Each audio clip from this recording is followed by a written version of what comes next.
It's Tuesday and it's time for Falcon Focus.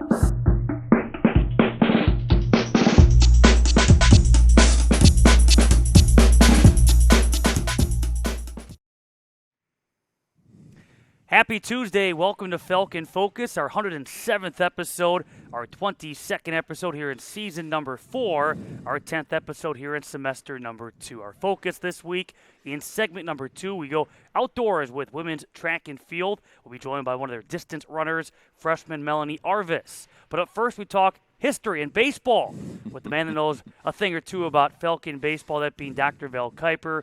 40th season with the Falcon baseball program. He spent 3 decades at the helm, the last 10 seasons as the top assistant. Coach Kuiper, thanks a lot for your time.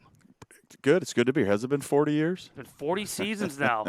And you look back at the history of the Falcon baseball team, and there's some history between 1912 and 1928, right. But as far as we know Falcon baseball, that dates back to 1982. You were part of that. Yep. Take us back to 1982, how you got the program started. Well, back in the day, I was here when Concordia was on the old campus downtown Milwaukee, not far from a walking distance of Miller Brewery.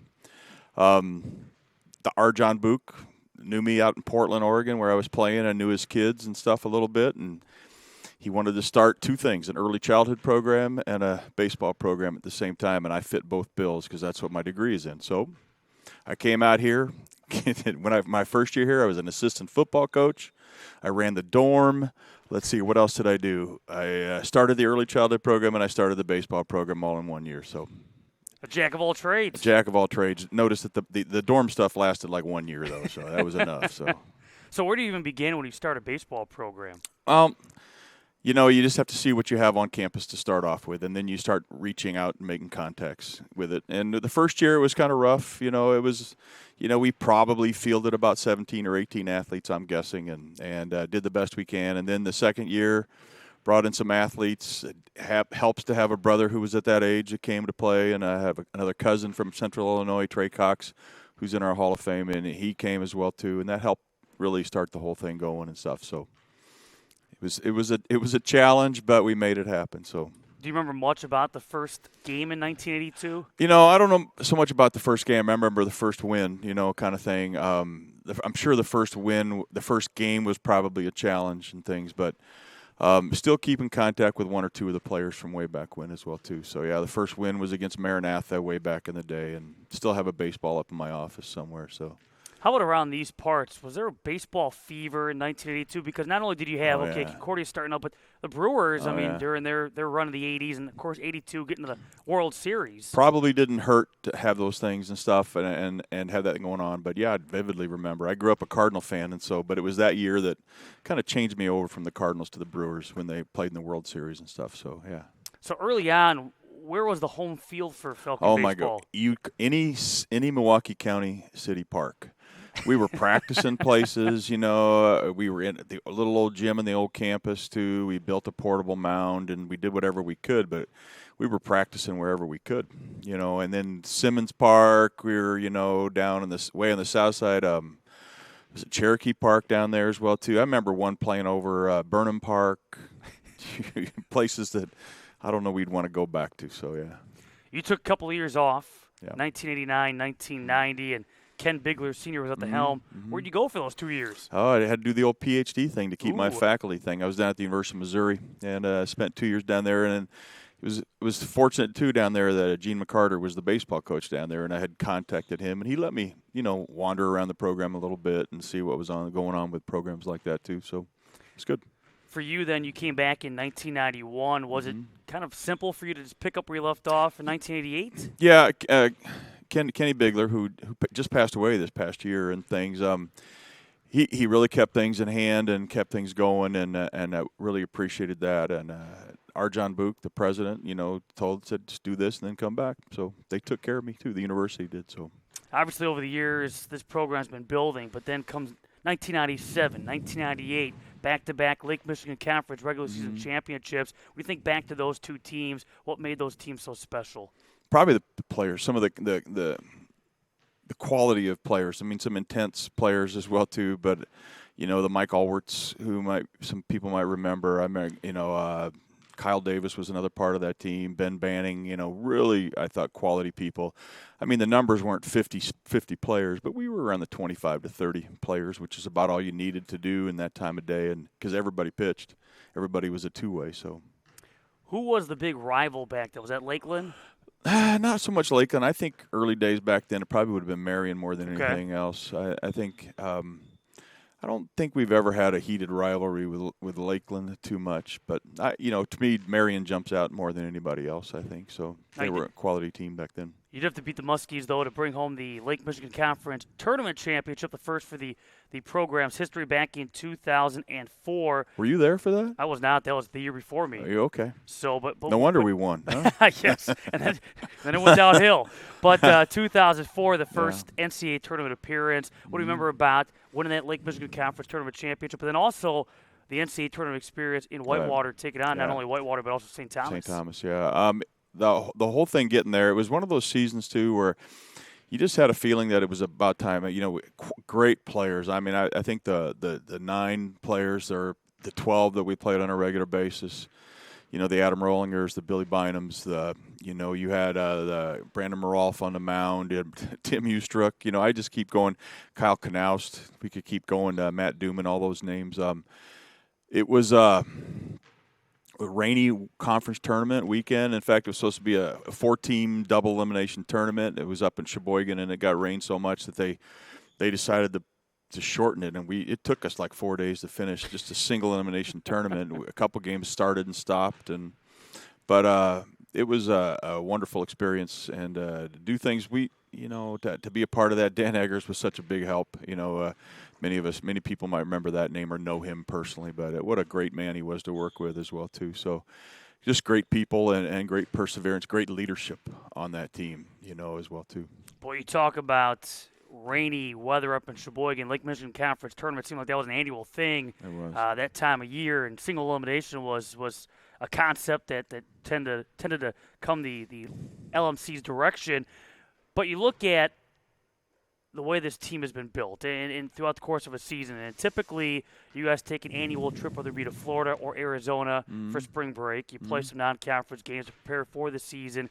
When did that annual trip begin? Oh, we could tell stories, but it started right away. I knew when I came, that was one of the things I knew I had to do. And so the first years, I think, if I remember right, through St. Louis and then down to Texas, we did a lot. We did that for like 10 or 12, maybe more years, where we'd end up down in Texas and play through teams we probably shouldn't have been playing, and then, who were, sometimes even Division II. We've even played D1 programs before, when it comes to those things. Florida, same thing. Then we started going to Florida. But in this day and age and back in the day, I knew you had to do it. But I could tell you some horror stories about van rides, not bus rides or even plane rides. So I was going to say, I think the guys have gotten soft today. They're flying now. Yeah. Those bus rides to Florida. I mean, you remember those, oh don't you? Oh, my goodness. Those 20-hour bus rides, yep. You grew up real fast. Yeah, you did. And I can remember one trip going to Port Charlotte and then on the way back stopping in Terre Haute, Indiana, playing Indiana State for a doubleheader. That was interesting. I remember that. We competed well again. There's a D1 program again that we've competed against and stuff. And sometimes you just do what you got to do. It's a little bit different this day and age because there was no place really back in the day where D3, or at the time when I first started, we were an NAIA program, and that just those types of schools, got together and played. So, well, you had mentioned to me when the Falcons were at Milwaukee earlier this season. Milwaukee at one point a conference foe. Milwaukee, UWM was in our conference back in the day. Jim Burian, and stuff, and those when he was doing it, they had gone from a club team to an NAIA. I think it was when we were in NAIA, but yeah, competed against them on a regular basis. Yeah. Go figure. I know. When you reflect upon Falcon baseball, and you mentioned some of the players, the one name that stood out to me was Moose Ustruck. Mm-hmm. I mean, he had quite the fastball, and he could get things done on the mound, and the names go on and on and right. on. But are there some players that quickly, obviously you don't want to leave anybody out, but players that come to mind when you think, boy, this is the definition of Falcon baseball? There's a couple. Back in the day, probably the first kid that I really remember really spending a lot of time trying to recruit was a kid by the name of Jack Marchese. And Jack was a Pius grad, and I had some connections with Pius as well, too. And he was one of those kids that when he came here, he needed Concordia just as much as Concordia needed him, I think. And he's a teacher out in Sun Prairie now, and every now and then I'll hear from him and things. But I think of, as I go down the road, I mentioned Mike Allwert before as a outstanding athlete, but then you also remember some of the other ones. Pat Karlov is a name that comes to mind, who's now down working at Concordia, Texas down there, and he coached for a long time, but what a great man. I like Brandon Morolf was another one that comes to mind too, kid out of Seattle that ended up here. Within 2 weeks of meeting him, he had shoulder surgery. And it took him a year and a half, but he pitched in the final game to get us to the tournament, and things. And so it was those are some of the names. And then, it's been, there are many, many people that I could name. So, and I'm guessing it all runs together, but are there any individual performances or games? Obviously, we talk about championships, but performances that stand out? Yeah, one doubleheader. I forget. I think we were playing St. Norbert's down here. Maybe it wasn't, but we used to play some of our home games at Renicky Field in Thiensville. Okay. And that short porch, and so I had a left-handed hitter by the name of Phil Wilkie out of Texas, and in a doubleheader he had 5 home runs. Over that short porch. And I remember those kind of things. I remember, Luke Knuppenberg, who's now over in Menominee Falls. You remember that name a little bit. No hitter here, and things. But it is right. They blend more together than they do stand out, and then they can specifically. So, of course, the one thing that always stands out about spring baseball is weather, and you never know what you're going to get here on the shores of Lake Michigan. And some of my favorite memories are watching you try to get the field dry because what we dubbed as kite field, which is now, I guess, way out in foul territory, right field. Yeah. Where Capco Park is standing now. But I mean, there were times where you had to do what you had to do to get the field dry to play games. Yeah. There's one story I remember, I think it was against Aurora, where you almost let your eyebrows off. Well, I may have spilled a little gasoline on the field, but you do what you got to do to get it done, if you're going to get it to field dry quickly, put a little gasoline on it, strike a match, it burns up pretty good. We were worried about the fumes a little bit at times. I think some of the players, might have been a little bit, lightheaded because of all the fumes on that infield and things, but it played. It did play. I can't tell you how many hours I used to spend on that field, probably to the detriment of my classes here on campus, so in the springtime, so I graduated. Yeah, you did. Great. You did. You survived my class, Matt. It was great. My favorite road trip, and you and I were talking about this the other day, is Finlandia. Still to this day. Oh, my gosh. It was like the first week of May. May 1st. You pull up on a bus, and it's a blizzard. There's no way the game's going to play. You and I kept looking at each other, and we kept going, well, do we drive out to the field or do we not? Because we didn't hear from them. Nope. And we drive out there. They're taking batting practice in a driving snowstorm. I guess we're playing. So, still, you were a little cold in that dugout, broadcasting from the corner of that dugout, right? Absolutely. That was a first. A couple of lopsided Falcon wins. In-game interviews. You see them all the time now. You were the first. We had to give a couple of disclaimers as well. We didn't know what the bike was going to pick up. We never know what it was going to pick up, yeah. Any weather games that do stand out to you? Or maybe what's the coldest you ever coached in? Oh, my. I remember a game at Stevens Point, and it was a doubleheader. We went up there to play, and we pulled up, and I remember the bank sign when we got there in the morning. I think it said 32 degrees or it said 31. And I'm sure, and by the end of the game, the entire home plate area, the grass, the dirt on the ground was frozen. That was some bitter cold days. Yeah, that's what you remember that more than anything else. Some of the days that we've had here this year, a little cold, but I remember a CUC game on one of the first years of the field here too that it was like 30 degrees, no wind, sunny, but we played. So you told me too there was a game. Was it the bullpen they started a fire to stay warm? Oh, yeah. We used to, on the old field, somebody drug an a steel barrel, one of those big 50-gallon drums and stuff, stuck it down there, and they had a bench down there, and about halfway through the game, I see smoke coming up from the barrel, and they're standing around the fire pit in the middle of the game, yeah. Miss those days at Kite Field. That was it. Those are some I remember, games. oh, my gosh.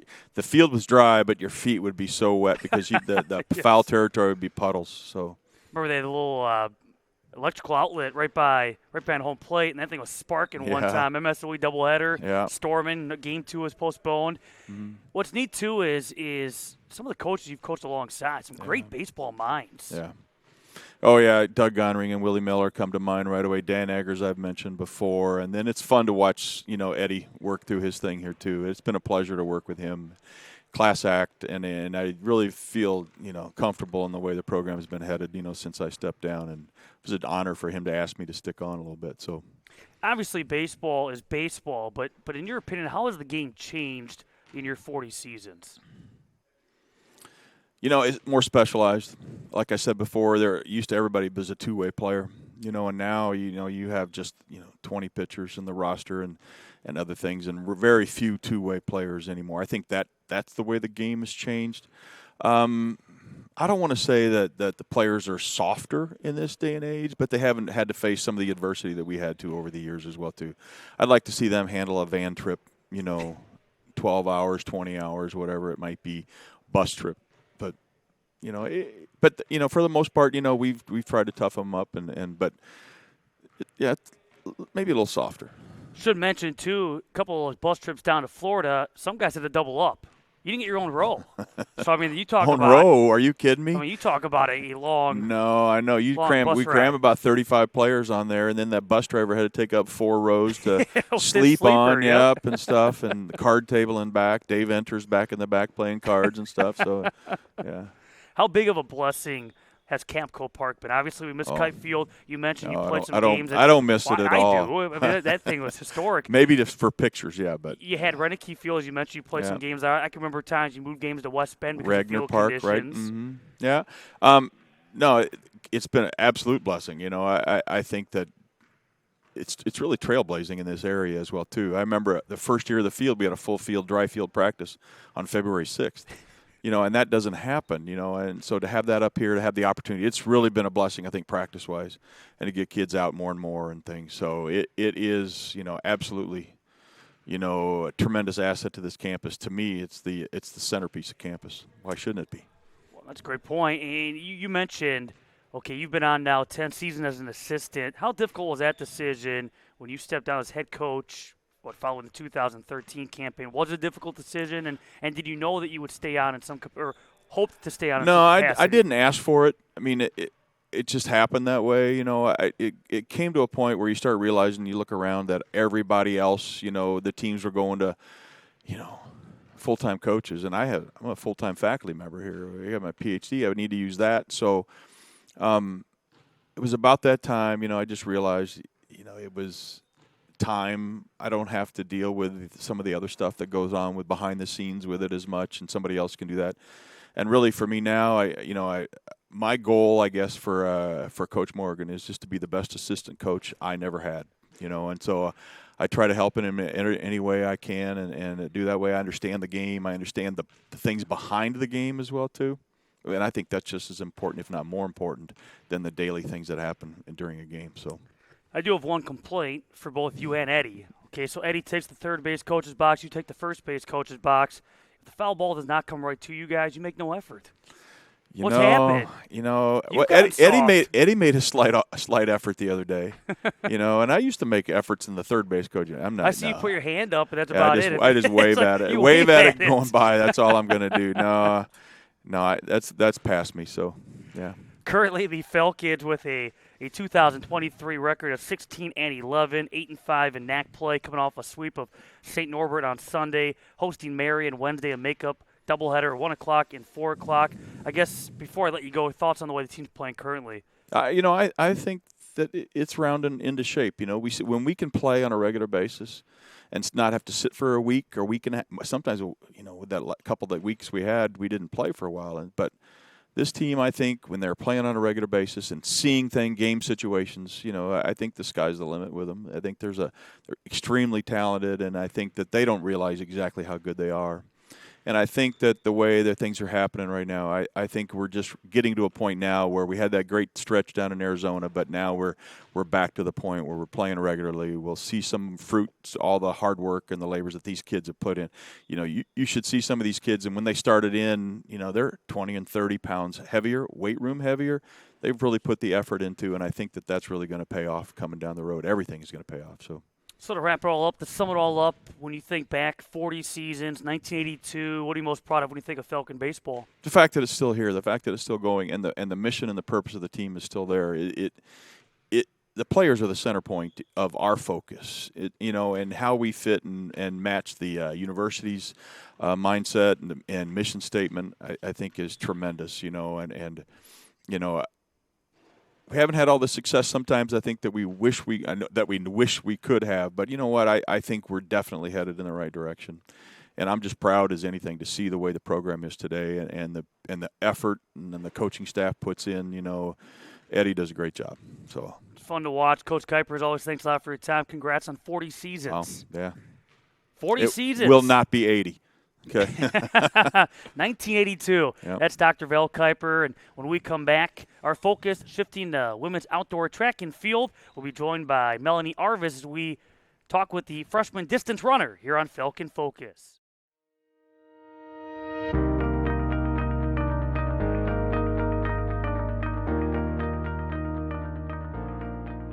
Since 1978, Lutheran Church Extension Fund has had the humble privilege of supporting the Lutheran Church Missouri Synod in fulfilling its mission of sharing the gospel. Thanks to our faithful investors, we provided thousands of church workers, congregations, schools, and organizations with the resources they need to reach more people with the saving name of Christ. It's what we do. Because our greatest joy comes from seeing LCMS Ministries and her workers thrive, we will continue to make precious resources available, both today and far into the future. It's our promise to you. We are Lutheran Church Extension Fund. We are Lutheran Church Extension Fund. We are Lutheran Church Extension Fund.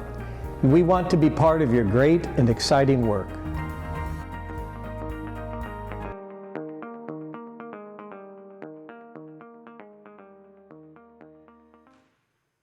Welcome back to this week's edition of Falcon Focus, episode 107, our 22nd episode here in season number 4, and our 10th episode here in the second semester. Our focus now on women's outdoor track and field, being joined by freshman distance runner Melanie Arvis. Melanie, thanks a lot for your time. You're from Illinois. What brought you to Concordia?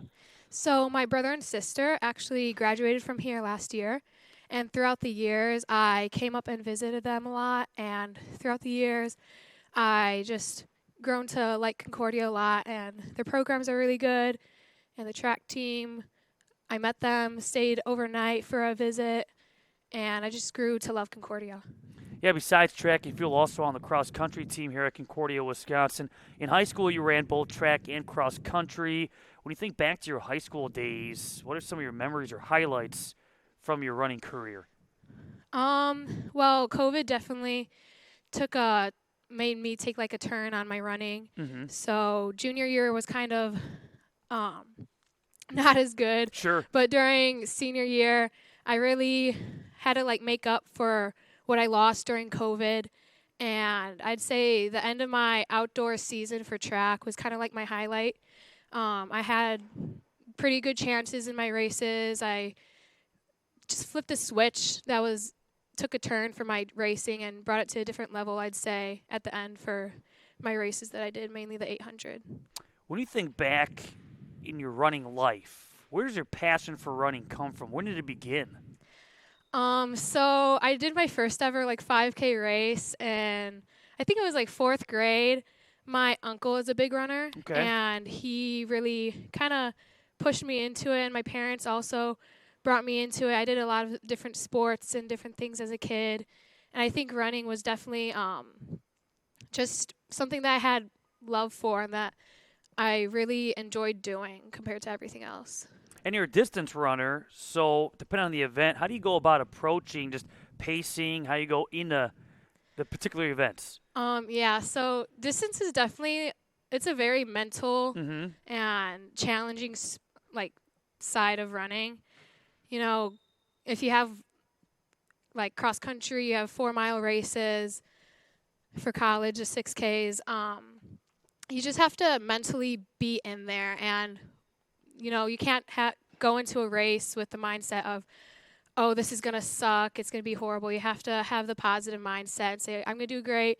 If I have a negative thought that comes to mind, I'm just going to push it away and just focus on finishing the race and running your hardest. Have you always enjoyed distance running?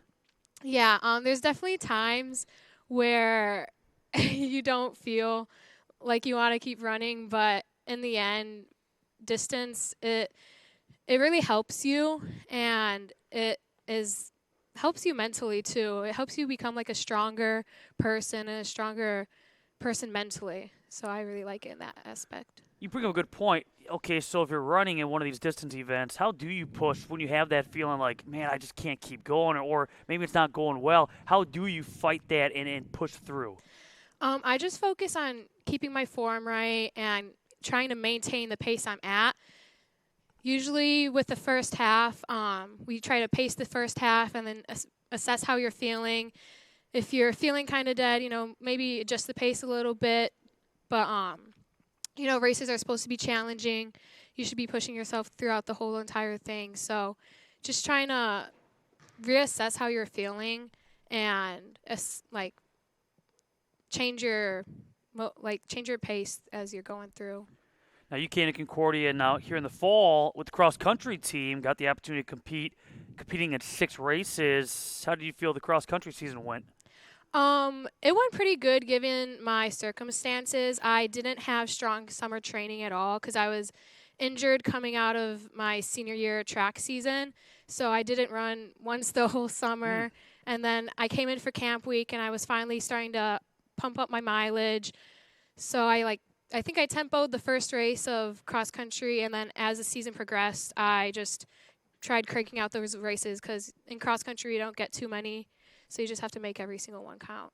Was it always the plan for you to compete in both cross country and track and field? Mm-hmm. Yeah, I always was a cross country track and field athlete all 4 years of high school, so it was kind of a no-brainer if I wanted to do one or the other. So you go from cross country to the indoor track and field season. How do you feel your first collegiate indoor track and field season went? I think it was like one of the best seasons I've ever had. I think the training and the mental side of it was just a lot better in comparison to high school. I think a switch got flipped for me, and I just went out there and did my best. Obviously, this can depend on what the event was, but is there one performance that stands out among the rest from your indoor season? I would say my mile for conference and all my races for conference was my favorite, I'd say, or my best performances, just because it really challenged me for indoor conference, and it was a different type of challenging. It was definitely mental, but also physical, because it was like one race after another. I was going to ask you about this. So you look back at the 2023 NAC Indoor Track and Field Championships. You competed the 800. You finished 5th in that event. You finished 4th in the mile. You finished 8th in the 3,000. How busy were those couple of days? It was very busy. Those 3 races were on the same day, too. So leading up to that, I definitely had to just get in the right mindset and say, okay, just work it one race at a time, one lap at a time.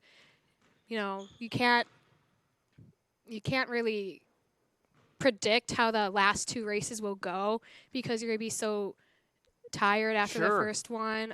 So you just have to run by feel, I'd say. By the time you got to that last event, did your legs feel like jelly? Like, how did you persevere? Because I got to believe at that point, like, your body just wants to probably shut down, and it's like you got to keep going. Yeah, so you have to feel is a big big aspect too. So in between my races, I was just feeling myself and making sure I had carbs and sugar to keep me going. But that last race, it's not going to be an all-out 3,000. You're going to pace it and try to score points for the team, try to help the team out, And so that's what I did, yeah. Has competing at the collegiate level, has that been a smooth transition for you, or is it taken some getting used to compared to what you're used to at the high school level? It's definitely a lot different. I'd say there are some aspects that are the same, but like the change, it's a lot faster, obviously, Sure. in college. And there are some races that are different. Like we had a 2 mile in comparison to a 3K.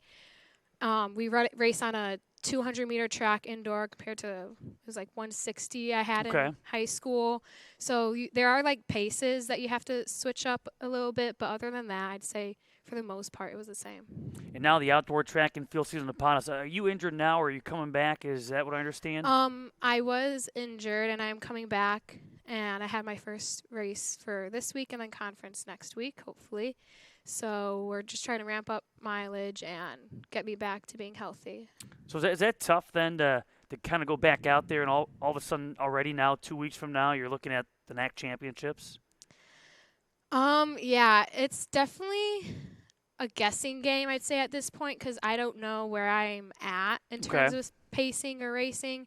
I haven't raced since indoor conference, so it's definitely just this first race is just going to be a run by feel, maybe try to pace the first half, see how I feel after the first 800 meters, and just try to do what I can for the last half then. Yeah, for the outdoor track and field teams, they have Whitewater Drake Alternative coming up on the alternate on Friday, and then the NAC Outdoor Track and Field Championships hosted by St. Norbert College up in De Pere. That coming up on May 5th and May 6th. So right now, like you said, kind of a guessing game. Is it a guessing game in what events you're going to partake in, or do you know that already that you want to partake in these events? Yeah, my coach gave me a choice on whether I wanted to do, like, which races I wanted to do. So I do know which one that I'm racing. It's more so just a guessing game of how I'm going to perform in comparison to, like, indoor. So have you been able to watch the team at all? Have you kind of followed the team along the way? And if so, how have they been doing so far here in the outdoor season? Yeah, I've gone to all of our outdoor meets so far, and I'd say the team is looking really good. Everyone's performing to their best, and the energy is just really great this year, too. I feel like everyone supports each other, and we all get along super well, and it's just a good, big family that we have. Obviously, here at Concordia, your career is just getting started, but do you set like career goals for yourself as far as what you want to accomplish in your time here in cross country and track? Yeah, I'd say I have some big goals.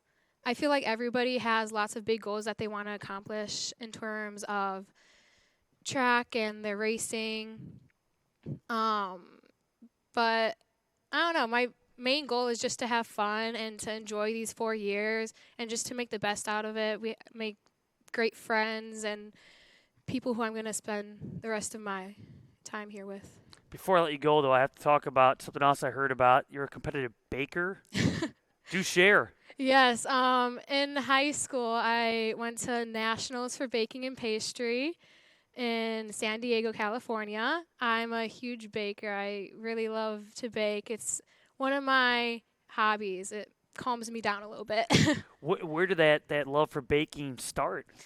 So my grandma is a big baker too. My mom says it runs in our genes on my mom's side that I'm a baker. And I feel like since I was very little, she was always just, we were in the kitchen with her baking. So how did you find out about this competition? Or how did you get entered into this competition? So I was in the culinary class from my high school, and from that you could join the FCCLA club. Okay. And then through that I did the regional and like the sectional and state competitions, and I got first in state for that. Oh, wow. So then I qualified for the national competition in San Diego. So what type of food do you like to bake? I'll bake anything. I love making cakes, cupcakes, sugar cookies are something I'm known for. Yeah. Gonna make some sugar cookies for the office? Maybe? Yeah. Maybe Yeah. that would be. Hey, we're not gonna pass up on free food. What's the most challenging aspect of baking for you? Patience. Believe it or not, I'm a very impatient person. But when it comes to baking, sometimes I learn how to be patient, and that helps me a lot. Could you potentially in the future get involved in any more baking competitions, or do you think that that's done? I feel like maybe that's done. There might be like smaller, like fair competitions that I might do, but I feel like that might be done for. How about cooking? Could you ever expand it to beyond baking, but now like cooking foods? I'm actually not too good of a cook. No, really? I can cook, but I'm not the best at it. Definitely better at baking side of it. Well, all the best. Melanie, thanks a lot for your time. Thanks for joining us. Yeah, thank you for having me. That's Melanie Arvis, kind of joins a freshman distance runner for the outdoor track and field teams. And again, for the men and women, they will be in competition on Friday, but then the NAC Outdoor Track and Field Championships taking place in De Pere coming up on May 5th and May 6th. Thanks for joining us this week. We'll do it again next Tuesday. It's Falcon Focus.